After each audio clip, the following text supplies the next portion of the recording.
주님의 눈길과 마주한 인생의 회복이라는 제목으로 하나님 말씀 증거하겠습니다.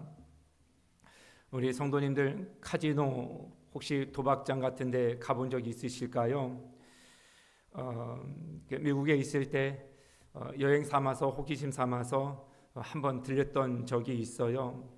라스베가스의 화려한 불빛에 온 천지가 도박장이에요. 건물마다 1층 또 저층에 도박장들이 질비하게 늘어져 있더라고요. 호객하는 사람이 없습니다. 그런데도 을에 그 도시를 찾는 이들은 그것을 목적으로 찾는 까닭에 가는 곳곳마다 많은 사람들이 장사진을 이루고 있었더랬습니다. 카지노 이야기 관련해서 몇 가지 좀 소개를 드릴게요. 카지노에 없는 것 세 가지가 있다고 그래요. 첫 번째, 창이 없다고 그럽니다. 정말 그랬더랬습니다. 건물 안에 들어가서 오직 보이는 것은 그 기계들 뿐이었어요. 창은 세상을 보여주는 통로 아니겠습니까?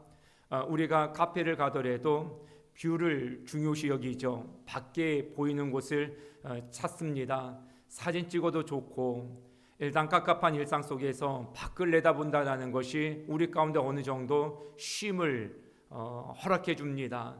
힐링의 장소로 전망이 좋은 곳을 찾는 이유가 거기에 있지 않는가 생각되어집니다.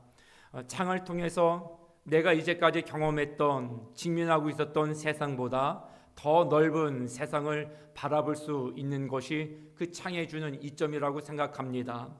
깨끗한 세상을 볼 수 있고, 창을 통하여서 또 하나 비춰지는 나의 모습도 바라볼 수 있다라는 것이죠. 그래서 우리는 자기라는 창을 통해서 세상을 또한 바라보게 됩니다. 세상이 아름다울수록 또한 그렇지 못했던 나를 반추해 보게 되어지고요. 세상의 화려한 만큼이나 그러지 못한 초라한 나의 모습을 바라보기도 합니다. 그리고 내가 살아왔던 내 자신의 모습을 통하여서 세상을 바라볼 때 여지없이 또한 깨끗해지는 순수한 나를 발견하기도 함과 동시에 작아지는 나를 바라보기도 합니다. 그런데 카지노는 그렇게 세상을 통하여, 창을 통하여 세상을 바라볼 수 있는 기능이라든지 나를 통하여서 세상을 또한 새롭게 각색해 볼 수 있는 기회를 얻지 못하게 구조적으로 되어 있다라는 것입니다. 사람들은 아무것도 생각하지 않습니다. 그래서 오직 도박에만 몰두하게 합니다. 거기에 있는 사람들은 주변을 바라보지 못합니다. 오직 자기 자신, 도박에 몰두하는 자기 자신만 집중할 뿐이죠. 그래서 야망이라는 잿밭을 향하여 끊임없이 질주하게 됩니다. 두 번째, 이 카지노 도박장 같은 곳에 없는 것이 거울이 없다고 그래요. 자기 자신을 보여주는 가장 아름다운 좋은 도구가 거울이지 않겠습니까? 거울을 통하여서 내 얼굴을 바라보고 내 옷맵시도 바라보고 할 수 있지요. 거울이 아니면 거울을 통하지 아니하면 시력이 2.0이 아니라 20.0, 200.0이라 할지라도 자기 자신을 볼 수 없을 것입니다. 거울을 통하여서 내가 누구인지, 어디가 잘못되어졌는지, 뭐를 고쳐야 되는지, 수정해야 되는지를 알 수 있게 해주는 기능이 거울에 있습니다. 내가 어디에 서 있는지, 어느 방향을 향하여 가고 있는지도 삶의 거울이라는 걸 통하여서 우리는 볼 수 있게 되어집니다. 그래서 거울을 보지 못하는 인생은 우리의 삶 스스로를 자정해낼 수 있는 능력을 잃고 살아간다 해도 과언이 아닐 것입니다. 늘 우리가 반듯한 삶을 살고 있는지, 무엇이 오물은 묻고 있지는 않은지, 다른 사람들이 볼 때 좀 뭔가 조금 단정하고 깨끗해야 될 부분들은 없는지를 볼 수 있는 장치가 있으려면 항시 우리는 거울 앞에 서야 되지요. 그런데 카지노와 같은 도박장에는 거울이 없다는 것이에요. 너를 들여다보지 말라는 거예요. 그냥 네 욕망대로 살라는 것입니다. 너가 하고자 하는 것은 한탕주의, 책밭 터지는 것이 아니냐. 거기에만 올인하라고 야망의 늪지대로 만들어서 우리를 헤어나오지 못하게 할 심산인 것이죠. 그래서 거울을 두지 않는다고 합니다. 셋째, 시계가 없다고 그래요. 시계는 시간을 알려줄 뿐만 아니라 우리가 어느 위치에 있어야 되는지도 가르쳐 주지요. 가령 오전 9시라고 생각해 보세요. 학생은 그 시간대에 학교에 있어야 되고요. 직장인들은 그 시간에 직장에 있어야 되는 것이죠. 12시가 되어지면 우리는 식사할 수 있는 자리를 찾아야 되고요. 또 1시나 그 이후 시간이 되어지면 우리가 머무를 시간이 무엇인지를 일깨워줘서 그 자리를 지킬 수 있게 하는 것이죠. 그런데 카지노에는 시계가 없어요. 내가 그 시간대에 어디에 있어야 하는지를 망각해 한다라는 것입니다. 내 위치를 잃어버렸다라는 것은 방향을 잃어버렸다라는 것입니다. 어디로 향하여 가고 있는지를 못 보는 겁니다. 그거에 대한 자각, 인지할 수 있는 감각을 잃어버리는 것이죠. 그런데 우리의 인생의 시계는 지침이 돌아가는, 건전지 하나 놓으면 2년이고 3년이고 돌아가는, 그래서 영원히 우리의 시간일 것 같고 이 시간 돌아올 것 같은 그런 시간이 아니라 모래시계와 같다라는 것입니다. 떨어지면 다시 올라갈 수 없어요. 지나간 세월은 다시금 돌이킬 수 없는 것이죠. 그런데 이런 시계든 저런 시계든 카지노에는 시계를 못 보도록 구조적으로 만들어졌다라는 것입니다. 사랑하는 성도 여러분, 그리고 오늘 헌신 예배를 드리는 우리 청년들, 여러분들의 인생 가운데 혹 창은 있는지, 거울은 있는지, 시계는 있는지 다시 한번 돌아보실 수 있기를 바랍니다. 우리가 그런 것들을 성찰해 보지 아니하면 찰나의 쾌락, 세상적인 욕망, 평등, 이기심 한복판에서 허우적거리는 인생을 살고 있을지 모르기 때문에 그렇습니다. 오늘 본문의 주인공은 베드로입니다. 주님께서 베드로에게 나타나신 것이죠. 도박장과 같은 이 세상 한복판에 살아가고 있는 베드로에게, 그리고 이 시간에 우리에게 주님께서 오셔서 도박자 같은 세상에 영원한 창을 내어주시길 원하시고 자기 실상을 바라볼 수 있는 진리의 거울을 비춰주시고 이 땅을 살아가는 우리에게 끝이 있다라는 것을 깨우쳐 주시기를 원하십니다.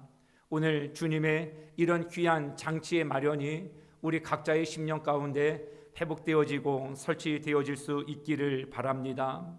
베드로의 인생에 하나님께서 창을 달아주셨다라는 사실, 진리의 거울을 주셨다라는 사실, 그래서 베드로는 그 거울과 창을 통하여서 자기 실상을 바라볼 수 있었다라는 사실, 이것이 우리에게도 은혜가 되어지는 순간이 될 수 있기를 바랍니다.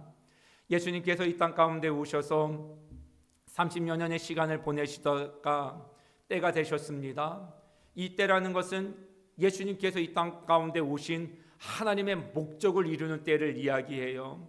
이제 십자가를 지셔야 되기 이틀 전에 제자들을 불러 모으셔서 유월절 만찬을 베푸셨습니다. 그때 주님께서 너희들 중에 한 사람이 나를 팔 것이다 말씀을 하셨습니다. 가룟 유다를 지칭하여 하신 말씀이죠. 이 말씀을 들었던 제자들은 순간 충격을 받게 되어집니다. 그 충격 속에서 펄펄 뛰었던 인물 중에 하나가 베드로였어요. 주님, 우리를 잘못 봐도 한참 잘못 보셨습니다. 누가 주님을 혹 그렇게 하는지는 모르겠지만 나는 아닙니다. 나는 그렇게 하지 않을 것입니다. 죽음의 자리까지라도 나는 주님을 따를 것입니다. 쫓을 것입니다. 혼장담을 했더랬습니다. 그렇지만 베드로를 위시한 12명의 제자들, 지난 3년 동안 함께 삶을 나눈 사람들이었지만 베드로는 주님에 대한 그리고 함께 있었던 다른 동료 제자들에 대한 창이 없었던 때였었어요. 여전히 베드로는 그렇게 호언장담을 하였지만 결국 오래지 아니하여서 그것이 공허와 빈말이었다라는 것을 알게 되어지지요. 사랑하는 성도 여러분, 우리의 겉모습이 그럴싸할지라도 주님께서 주시는 진리의 창으로 나를 들여다보지 아니하고서 우리의 말이 공언이 되지 아니리라고 장담할 수 없지요. 청년의 때에 특히 우리가 얼마나 주님을 위해서 이런 헌신 저런 헌신 열정된 고백을 얼마나 하나님 앞에 드릴 수 있겠습니까? 전 드리기를 바랍니다. 그렇지만 그 말이 정말로 빈수레처럼 빈말이 되지 않기 위해서는 주님께서 베드로에게 비춰주셨던 진리의 거울 앞에 설 수 있어야 한다는 것이에요. 주님께서 마련해 주시는 창을 통하여서 세상을 바라보고 서로를 바라볼 수 있어야 한다는 것입니다. 주님께서 베드로에게 사단이 너를 달라고 청구했다, 내가 뺏겠다라는 것이죠. 그때 그 청구서를 받았던 주님께서 내가 내 믿음이 떨어지지 않기를 기도했다, 그렇게 답을 주십니다. 세상이 우리를 가만두지 않겠다라는 것이에요. 베드로를 가만두지 않겠다라는 말씀에 내가 가만두지 않겠다라고 하는 그 세력과 환경과 세상을 향하여서 너희들의 믿음이 떨어지지 않도록 하기 위해 내가 기도하고 있다. 주님의 이 말씀이 힘이 되실 수 있기를 바랍니다. 끊임없이 우리를 위해서 기도하고 계신다. 주님께서는 우리가 주님 앞에 드려지는 어떤 신앙의 고백이든지 참말이 되기를 기도하고 계신다라는 것입니다. 사랑하는 성도 여러분, 나만 바라보는 인생은요, 어떤 진실된 말을 당장은 누구에게 건네줄 수 있다 하더라도 그 말을 지킬 수 있는 동력이 없는 상태에서 하는 말이 되기 때문에 지킬 수가 없습니다. 우리가 서로를 얼마나 뜨겁게 사랑하여 결혼을 합니까? 아이들 앞에서 양육하는 부모님 입장에서 얼마나 멈춤없는 물을 붓듯이 사랑을 해줍니까? 그런데 그 사랑이 변질되지 않고 오래 간다라고 누구도 장담할 수 없다라는 것입니다. 왜요? 그 말을 책임질 수 있을 힘과 능력이 우리 자체에게 있는 것이 아니기 때문에 그렇습니다.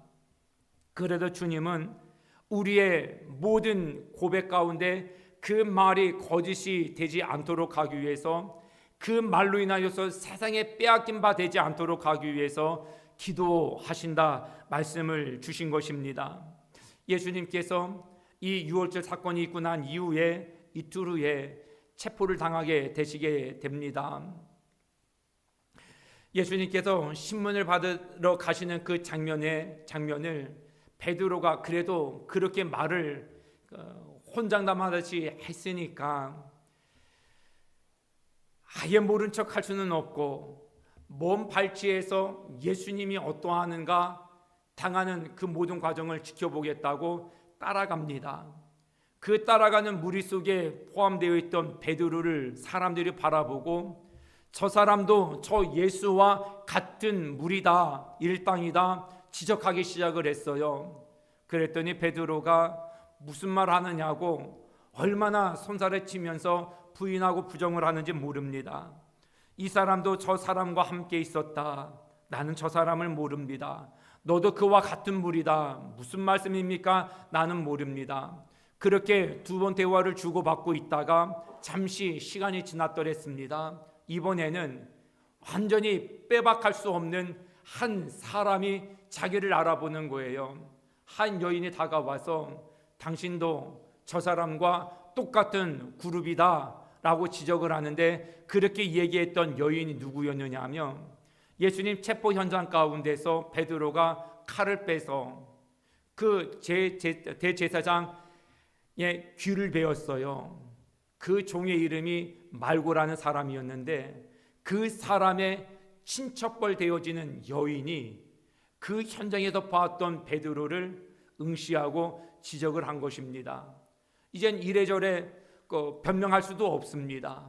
이때 강하게 저주를 해가면서 예수님을 모른다 얘기를 하는데 그 저주의 대상이 말고의 친척벌 되어지는 그 여인이 아니라 예수님을 향한 저주였다라는 거예요. 그 뉘앙스가 이런 겁니다. 예수라는 저 작자는 죽어도 싼 놈입니다. 이렇게 얘기를 했다라는 거예요. 근데 실상은 그거는 자기 자신에게 대해서 하는 얘기죠. 내가 저 사람과 연이 있었다라고 한다면 나는 죽어 마땅한 사람이다. 나는 그럴 정도로 저 사람과 관계가 없는 사람이다 하고 지금 강하게 거부하여 얘기를 하고 있다라는 것입니다. 주님께서 이런 상황들을 미리 알고 계셨지요. 그리고 6월절 만찬 때에 미리 언지도 주셨더랬습니다. 너가 그렇게 나를 3번 부인하고 난 이후에 닭이 울 거야. 그 닭이 울 거야. 아니나 다를까 이렇게 강하게 부인하고 난 이후에 닭 울음소리가 들려지기 시작을 합니다. 이 닭 울음소리를 통해서 베드로는 닫힌 커튼이 열려지는 창을 하나 얻게 되어집니다. 자신의 실상을 보여주는 거울을 하나 얻게 되어집니다. 자신이 어디에 서 있는지 어디로 가고 있는지 보여주는 모래시계 하나를 얻게 되어집니다. 61절 말씀에 주께서 돌이켜 베드로를 보시니 베드로가 주의 말씀 곧 오늘 닭 울기 전에 내가 3번 나를 부인하리라 하심이 생각나서, 오늘 본문 말씀에도 소리만 들려진 게 아니라 주님이 베드로를 보고 계신 것처럼 설명해 주고 있습니다. 항시 주님은 베드로를 응시하고 계셨더랬어요. 본인이 죽음에 끌려가는 그 상황 속에서도 주님의 시선은 항시 그렇게 호언장담했던 제자 베드로에게 향하고 계셨던 것입니다. 다 울음소리가 들리는 순간 주님과 베드로의 눈이 마주쳤습니다. 61절에 주께서 돌이켜 베드로를 보시니 베드로가 주의 말씀 곧 오늘 닭 울기 전에 내가 3번 나를 부인하리라 하심이 생각나서, 우연히 마주친 것이 아닙니다. 주님이 항시 베드로를 응시하고 계셨던 까닭에 베드로가 주님의 시선을 응시하기만 하면 언제든지 마주칠 수 있는 시선이었던 것이었습니다. 베드로도 의도적으로 주님을 보게 되어졌습니다. 뇌를 스치게 되어집니다. 그동안 주님께서 자신에게 하셨던 말씀과 본인이 주님께 드렸던 모든 고백이 순간 오버랩되기 시작되어집니다. 괴로웠습니다. 사랑하는 성도 여러분, 그리고 우리 청년 여러분, 하나님께서 여러분들에게 하나의 장을 주실 수 있다라는 이 사실에 여러분들도 갈망하는 마음으로 은혜를 구하실 수 있기를 바라요. 하나님, 내 가는 길을 멈출 수 있도록, 내가 하는 일들이 하나님 앞에 죄가 되어지면 그것을 죄인 줄 알고 자각하고 멈출 수 있도록 나에게도 닭 울음소리와 같은 장을 하나님 허락해 주시기를 원합니다. 기도하실 수 있기를 바랍니다. 내가 서 있는 자리가 하나님께서 원하시는 자리인지, 내가 가고 있는 삶의 방향이 주님께서 원하시는 하나님께 영광으로 귀결되어지는 방향인지, 그것을 다시금 성찰해 볼 수 있는 닭 울음소리와 같은 장을 하는 내 인생에도 허락해 달라고 기도하실 수 있기를 바랍니다. 베드로가 이 소리를 듣고 마음이 괴로웠습니다. 그래서 사람들 없는 자리로 찾아 급히 떠나갑니다. 무릎을 꿇고 통곡하기 시작을 합니다. 우리가 그리스도인으로 어떤 삶을 살아가는지 간에 우리는 주님의 말씀대로 되어지는 인생을 살아가고 있다는 사실을 믿으시기 바라요. 우리 뜻대로 우리 인생이 되지 않습니다. 주님의 계획하심과 섭리하심대로 우리의 길은 결국을 맞이할 수 있게 되어져 있다는 사실을 기억하시기 바라요. 길은 우리가 만드는 게 아닙니다. 만들어 놓으신 길을 내 길인 것으로 믿고 우리는 걸어가는 자들입니다. 주님께서 만드신 십자가의 길, 그 길이 생명의 길이요, 그 길이 영원한 행복의 거룩한 길이라는 것을 우리가 믿는다고 한다면 별도의 내 길을 만들려고 부단히 노력하지 않아도 되지요. 자꾸 그것이 못 믿어서 내 길을 내가 만들겠다고 하는 순간 우리는 그 늪에 빠져들어서 주님을 응시하지 못하는 삶을 살아갈 수밖에 없게 됩니다. 사랑하는 성도 여러분, 화려한 삶을 추구하지 말고 특히 우리 청년들 주님의 말씀에 여러분들의 삶을 얹어나가는 결단을 하실 수 있기를 바라요. 주일 성수, 하나님 앞에 내 젊음을 드리고 청년 때에 하나님의 창조주 하나님을 바라보고 응시하는 삶, 이건 굉장히 중요합니다. 베드로도 자기 마음대로 삶을 살아가고 싶었어요. 자기의 열정의 속도대로 하나님 속도를 무시하고 살아가기를 원했더랬습니다. 가장 민감한 때이죠. 세상을 바라보는 창, 나를 성찰해 볼 수 있는 거울조차도 별랑 그렇게 중요하지 않아요. 나에게 열정이 있고 뭐든지 하면 될 수 있다라는 자신감이 있으니 그냥 한번 해보겠다. 베드로식입니다. 그 앞에 주님은 너 그렇게 사는 것은 옳지 않다 하고 거울을 하나 주신 것입니다. 그게 우는 닭이었다라는 것이에요. 저는 이런 케이스를 참 많이 듣고 보게 됩니다. 캐롤을 듣고 이탈했던 신앙의 길에서 돌아오는 일도 많이 보고요. 그래서 저는 우리 주차장 교회 터 앞에 우리 또 장로님을 비롯해서 많은 분들이 그 쓰레기나 그 담배꽁초나 이런 거 청소하고 뒷정리하기가 사실상 굉장히 선거시 일이거든요. 좀 강건하게 뭐라도 좀 붙여놓고 이랬으면 좋겠다 하는 마음도 없잖아 않습니다만 늘 기도를 해요. 하나님, 저희 교회 마당을 밟은 사람들 무슨 계기를 통해서든지 예수 믿게 해주세요. 교회 뜰을 밟고 지나갔다. 저는 우연이라고 생각하지 않습니다. 저들이 임시방편으로 차를 세우기 위해서 머물든지 그냥 이래저래 뜨거운 햇빛을 피하기 위해서 머물든지 앉을 자리가 없어서 화단에 앉기 위해서 잠깐 거쳐가든지 하나님, 이것이 하나님 계획의 필연이 되게 해주세요. 그리고 그에 맞는 영혼 구원의 열매 결실을 맺게 해주세요. 정말로 기도합니다. 우연은 없습니다. 사랑하는 우리 성도 여러분, 여러분들의 인생 가운데 우연을 믿지 마십시오.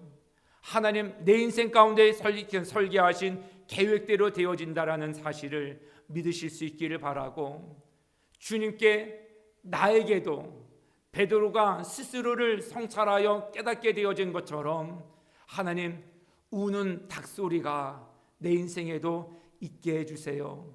기도하며 나가는 우리 모두가 될 수 있기를 바랍니다. 어느 목사님 설교에 이런 내용이 있더라고요. 어느 교회 교회 목사님으로 사역을 할 때 고등학교 때 교회학교에서 가르쳤던 한 자매가 찾아왔더래요. 그런데 이 자매가 가방끈이 긴 것도 아니고 얼굴이 예쁜 것도 아니에요. 찾아왔어요. 목사님, 저 주일학교 교사가 되고 싶습니다. 그런데 그 교회가 선생님들이나 저기 하시는 분들이 대부분 가방끈이 끈 그런 지역의 그런 멤버들로 구성되어져 있어요. 누구도 이 자매가 담임이 되어지면 그 반의 학생이 되기를 원치 않을 거야. 아마 이런저런 컴플레인이 있을 거야. 함께하는 동료들도 원치 않을 거야. 급이 다르다 생각을 하고 목사님이 그거를 직언할 수는 없으니까 우리 교회학교 선생님들이 지금도 너무 많아서 지금은 안 되겠어 하고 돌려보냈다는 거예요. 그런데 이 자매가 아무리 기도를 해도 교회학교 교사를 하고 싶은 거예요. 그래서 몇 번을 쫓아다니면서 목사님, 저 주일학교 교사하게 해주세요. 자꾸 거절하는 게 목회자로서 도리가 아닌 것 같아서 이제 담당 교육자하고 선생님들하고 모여서 회의를 한 거예요. 결과가 뭐냐면 이분이 맡을 수 있는 모든 것들의 기준을 초월한 반을 하나 이제 만들자. 그래서 선생님들이 반에서 말 잘 안 듣는, 통제가 잘 안 되는 애들을 불러 모아서 특별반 같은 한 반을 만들어 놨어요. 목사님 딸, 장로님 아들, 관리지사님 그 아들, 이렇게 구성이 되어진. 그래서 이 선생님이, 이 자매가 그 아이를 이제 가르치기 시작을 하는 거예요. 놀라운 일이 일어나기 시작을 해요. 교회 역사상 이렇게 부흥되어지는 클래스를 본 적이 없는 일이 생겨나기 시작을 해요. 부흥되기 시작을 하는 겁니다. 그래서 이 목사님이 그 소식을 듣고 찾아갔어요. 어떻게 가르치는지 보려고. 실망을 했더라는 합니다. 정말 못 가르치더랍니다. 논리적이지도 않고. 뭐 때문에 아이들은 이렇게 좋아하지? 뭔가 좀 가르치는 좀 메리트가 있어야 되는데 티칭 기술이 자기가 볼 때는 전혀 없는 거예요. 그런데 아이들이 너무 좋아하더라는 거예요. 봤더니 이 여인이 기술적으로 아이들을 관계하는 게 아니라, 인물이 없다고 말씀드렸잖아요. 가방끈이 짧다고 말씀드렸잖아요. 그런데 그 지역에서는 통하지 않는 면모인데, 그래서 그런지 하나님 외에는 바라볼 대상이 없는 거고, 내게 맡겨주신 이 아이들 외에는 만날 사람이 없는 거예요. 연애할 사람이 없는 것이고요. 어디에서 이만큼 에너지를 쏟을 수 있는, 집중할 수 있는 일이 없는 거예요. 오직 딱 두 박자예요. 직장, 가정, 그리고 교회에 맡겨주신 이 아이들. 그래서 자기 월급의 거의 반을 이 아이들을 위해서 쓴다라는 거예요. 놀라운 일들이 일어나면서 어떻게 이런 일들이 가능하겠는가? 그래서 목사님이 불렀어요. 참 귀하다, 귀하다. 그래서 그간에 안 된다라고 했던 자기의 부적절한 처신에 미안한 마음이 들어서 이 자매에게 소원을 하나 얘기해보라고 얘기를 하는 거예요. 그리고 마음으로는 오직 한 가지만 딱 빼고, 그랬더니 이 자매가 그 한 가지만 뺐으면 좋겠는 소원을 얘기한 거예요. 목사님도 시집 가고 싶습니다. 난처하잖아요.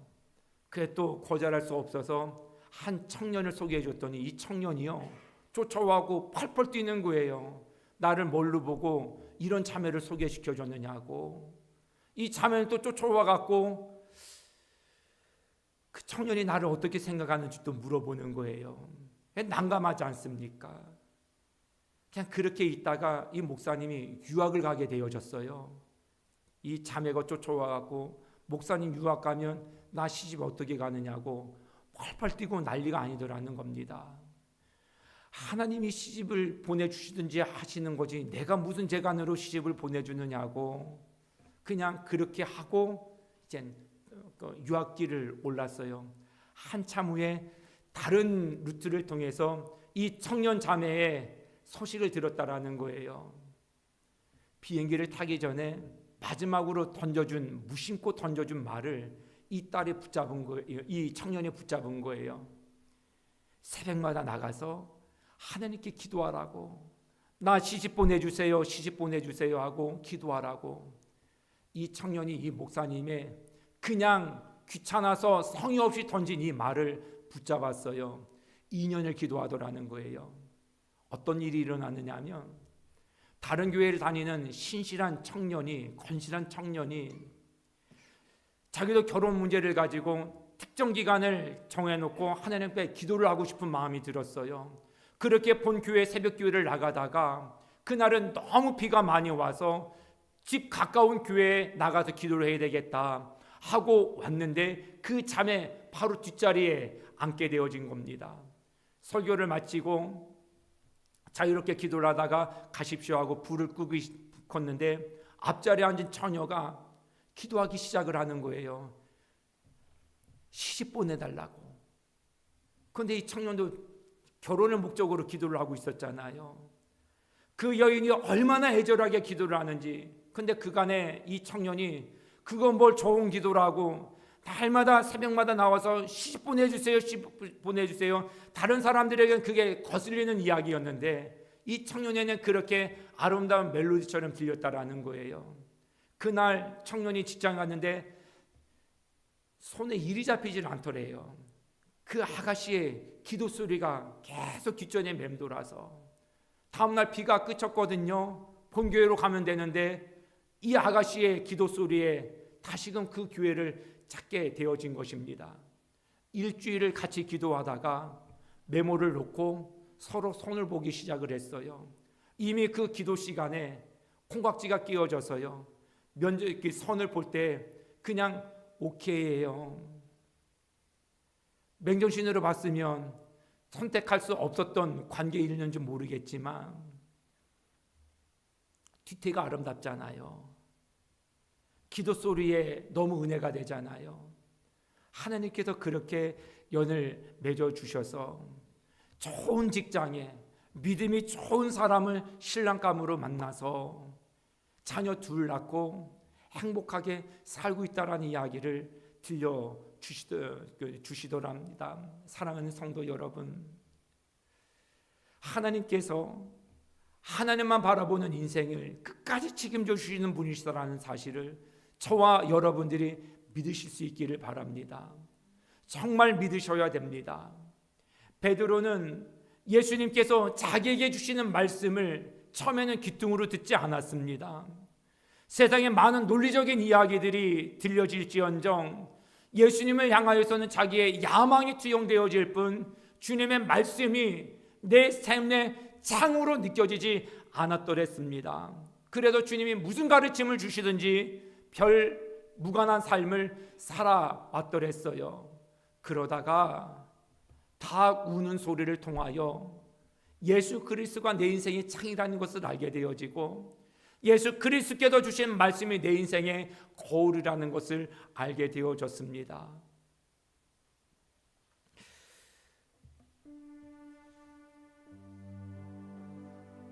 데이비드 플로드 이야기가 있어요.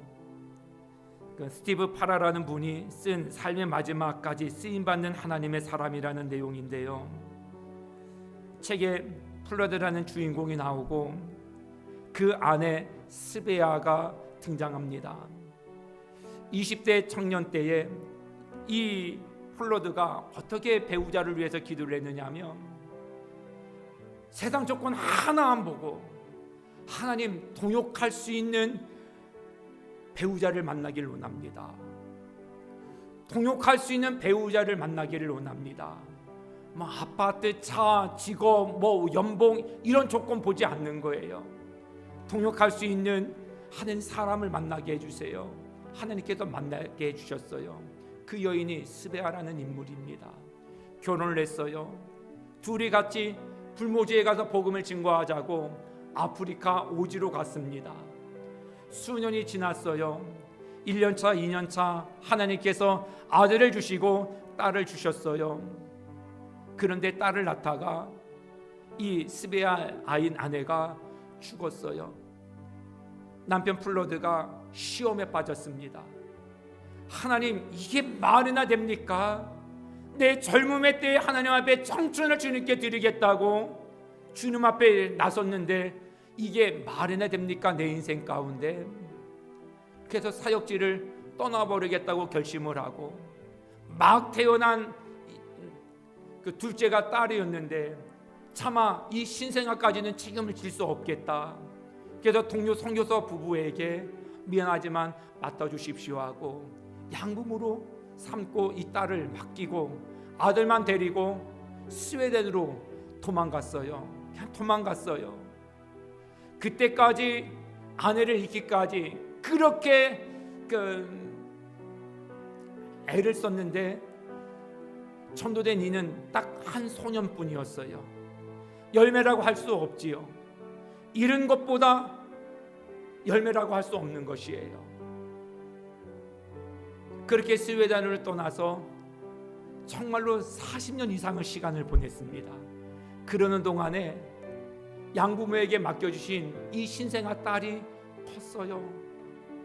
선교사님 부부가 돌아가시고 또 다른 선교사님에게 또 부모 삼아서 자라게 되어지면서 그간의 여러 가지 상황들을 다 알게 되어집니다. 이 버림받았다 싶은 이 딸아이가 결혼 생활을 하면서 미국에 살아가면서 아버지에 대한 그리움이 싹트기 시작을 해요. 그래서 아버지를 찾아 스웨덴을 갑니다. 이젠 70살이 된 아버지를 만났는데 작은 아파트 평수에 이미 아버지는 폐인처럼 담배의 꼴초가 되어버렸고요. 거의 폐인처럼 술병이고 뭐고 재떨이고 난무한 그런 여건 속에 계신 거예요. 딸아이가 자기를 버렸다라는 원망이 있는 게 아니라 하나님께서 나를 아버지 어머니를 통하여 이 땅에 계시게 인생을 시작하게 했다라는 사실을 너무 기가 막혀 감사한 마음으로 아버지 앞에 무릎을 꿇고 아버지 고맙다는 말씀을 드리고 싶었습니다. 늦게 찾아뵈서 죄송합니다 하고 한 이야기를 들려주는데요. 아내가 죽기 전에 한 소년을 전도했다고 말씀을 드렸잖아요. 그 한 소년이 자라서 목회자가 됐는데요. 그 지역에 교회를 10몇 개의 교회를 개척하고 많은 통역자들과 함께 그렇게 일구됐던 그 불모지 땅을 지금 복음화시키고 있습니다. 그 소식을 듣고 플러드가 통곡을 해요. 40년 동안 하나님 내 인생을 망상으로 만들어 놓은 줄만 알았는데 하나의 씨앗을 하나님은 그렇게 풍성한 열매로 결실로 맺어주셨다라는 사실. 사랑하는 성도 여러분, 비록 플러드는 그 소식을 듣고 6개월을 참회의 시간을 보내다가 하나님의 부름을 받게 되어집니다. 우리가 무엇을 못 믿어서 플러드와 같은 선택을 하기 쉽겠습니까? 우리도 기도는 하지만 하나님 앞에 예배를 드리지만 그 말씀이 진리의 말씀이라고 늘 귀에 딱지가 얹도록 듣기는 하지만 정말 그렇게 되겠어? 혹시 믿음 아닌 이런 의구심이 들어서 못 믿어하고 계시는 것은 아닐런지요? 혹 우리 청년들에게 이런 의구심이 든다고 할 때에 베드로에게 하나님께서 들려주셨던 그 닭 울음소리가 우리 청년들에게도 있기를 정말 소망합니다. 저희 큰 녀석이 이번 주말에 이제 내려오면서 역에 데리러 갔어요. 차에 타고 곧 안부를 묻고 어떻게 지내는가 짧은 인사를 나누고 마치자마자 저한테 그 얘기를 해줘요. 아빠, 내가 찬양 하나를 가르쳐 줄게요. 주기도송을 이제 곡을 붙인 노래인데 아빠, 내가 이 찬양을 일주일 내내 들으면서 은혜를 받았어요 하면서 아빠도 들으면 좋을 법해 아빠한테 추천을 해요. 그래서 그 음악을 오는 내내 들려주더라고요. 너무 감사했던 게 뭐였느냐면 비록 떨어져 있기는 하지만 자신의 삶을 하나님이라고 하는 그 귀한 진리의 터 위에 얹어놓고 산 한 주간이었겠구나 싶은 게 고맙더라고요. 오늘 대표 기도한 그 청년회 회장 우리 민석 청년이 일전에 그런 이야기를 장로를 통해서 들었는데요. 금요 기도에 함께 기도하자 하고 이제 약속을 했더래요. 그런데 하는 일 시간과 이게 중첩이 되어져서 금요 기도 시간에 기도하고 싶은데 집중이 잘 안 되는 여건에 가슴 아파하더라 하면서 이야기를 나눈 대화를 천대 장로님이 들려주셨더랬습니다. 아, 우리 청년들이 씨름하고 있구나. 하나님께서 주시는 상으로 세상을 바라보고 하나님이 주신 말씀 앞에 거울 삼아서 끊임없이 살아가고 있는 현장 속에서 치열하게 고군분투하고 있구나. 우리 성도님들, 우리 청년들을 많이 격려해 주십시오. 카지노 같은 세상 속에서 자기의 야망에 빠져서 세월을 허송세월하지 아니할 수 있도록 저들의 각고의 노력과 몸부림침을 통하여서 늘 자기를 성찰해 볼 수 있고 반추해 볼 수 있고 자기의 삶의 방향을 날마다 점검해 볼 수 있고, 그래서 플로드에게 베드로처럼 하나님께서는 결국은 그의 인생에 뿌린 씨앗이 결실을 맺게 해주셨던 귀한 은총을 우리 청년들도 누리는 주인공이 될 수 있도록 말입니다. 사랑하는 청년들, 절대 헛되지 않습니다.